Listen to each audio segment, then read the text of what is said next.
Hello and welcome to Tresco Abbey Garden. It's late February, but there's so much going on, so much to see. The garden's really ramped up a gear in preparation for spring. So I thought I'd pop in, have a little walk around and show you what's looking good. Now I want to dedicate this episode to the dozen or so volunteers who have dedicated time here in the past 4 months. Now you've been a thoroughly lovely bunch of people to work with. We've learned so much from each other, and with your help we've managed to achieve so much and get the garden looking as fantastic as it does. So let's get on with it.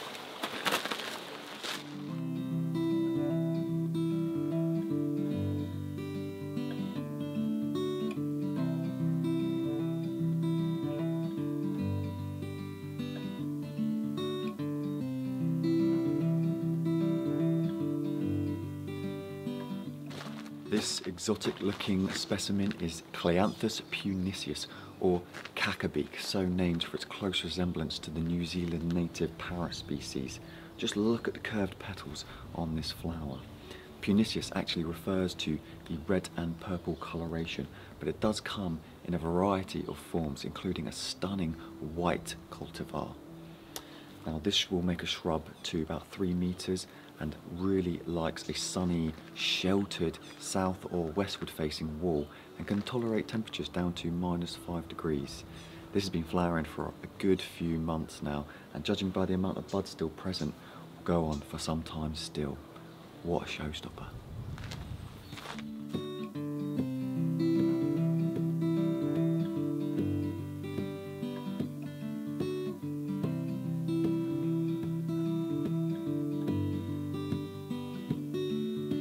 Here all around me is Chasmanthe bicolour, and it's a spectacular plant at this time of year, really filling the borders out with its punchy orange and yellow two-tone flowers.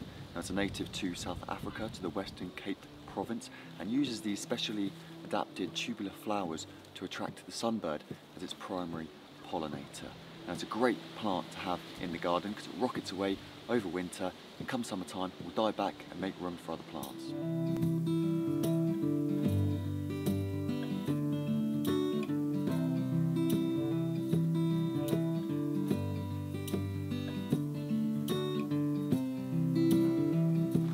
This sunny looking plant is Coronilla valentina subspecies glauca, or the shrubby scorpion vetch, and it's been doing the best job as a herald of spring with its sweet coconut fragrance wafting on the breeze. Now it's a native to the Mediterranean and is relatively hardy but prefers slightly warmer conditions, not to be mistaken with other FABACEAE relatives coming into flower at the moment, including Genista and Medicago, but this is well worth it for the scent.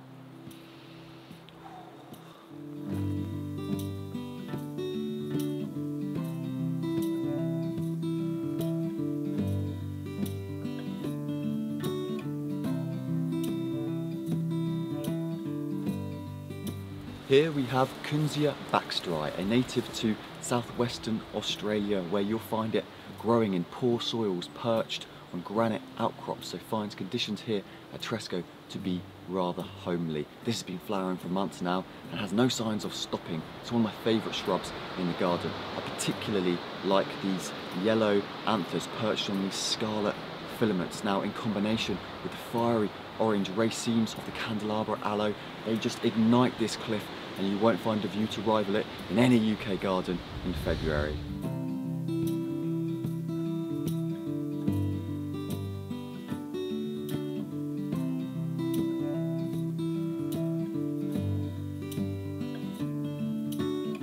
This menacing looking plant is Aloe arborescens, or the candelabra aloe, and it's widely distributed across southeastern Africa, where it's known locally as the krantz aloe, krans being a Afrikaans word for rocky cliff where it typically grows.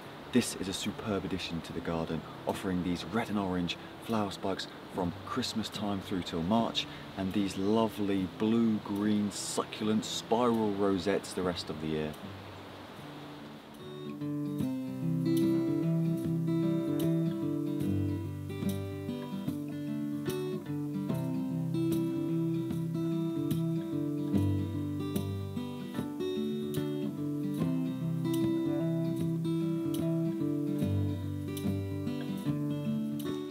This is Aeonium arboreum atropurpureum, and it's one of the more frequently asked about succulents in the garden.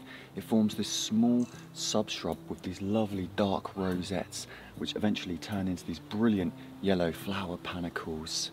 Now these rosettes are monocarpic, meaning that it flowers once before it dies, but it does provide a feast for the eyes as well as the pollinators. Now this is a tender subshrub, meaning that in colder parts of the country you'll have to grow it in pots and bring it inside over winter. But it is very easy to propagate.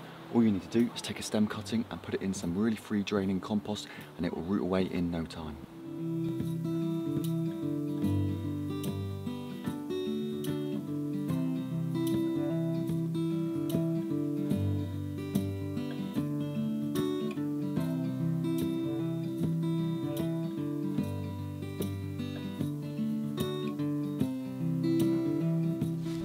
This is Roldan petacites, or the velvet groundsel, and it's a member of the sunflower family native to Mexico. Now the mass of yellow star-shaped flowers is a real sight to behold, but what I think makes this plant really special is the foliage. Just look at these large velvety leaves with this toothed margin. Now petacites actually derives from the Greek word petasos, meaning a broad-rimmed felt hat, which I think is a rather apt name.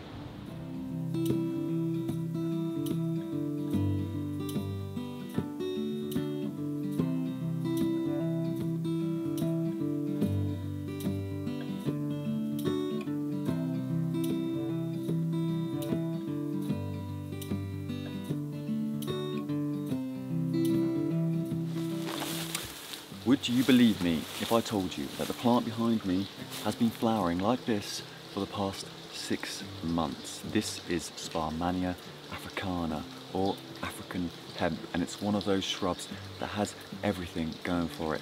Beautiful, bountiful flowers and these soft, velvety, lush, exotic looking foliage.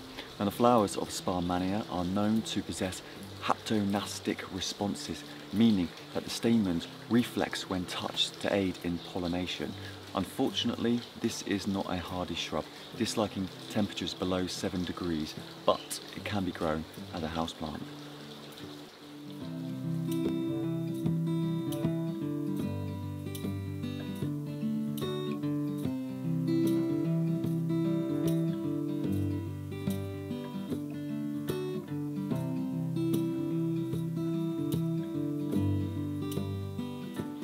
This lovely looking shrub is Coleonema polcellum, aka the confetti bush, and it's easy to see why. It's an endemic to South Africa and is a member of the Rutaceae family, which includes some brilliant horticultural plants such as Choicea, Skimmia, Aquademia, Coria, and of course citrus. And like those plants, has fantastic aromatic fragrance to it, which is why it's used as a botanical in the Tresco Abbey Garden gin.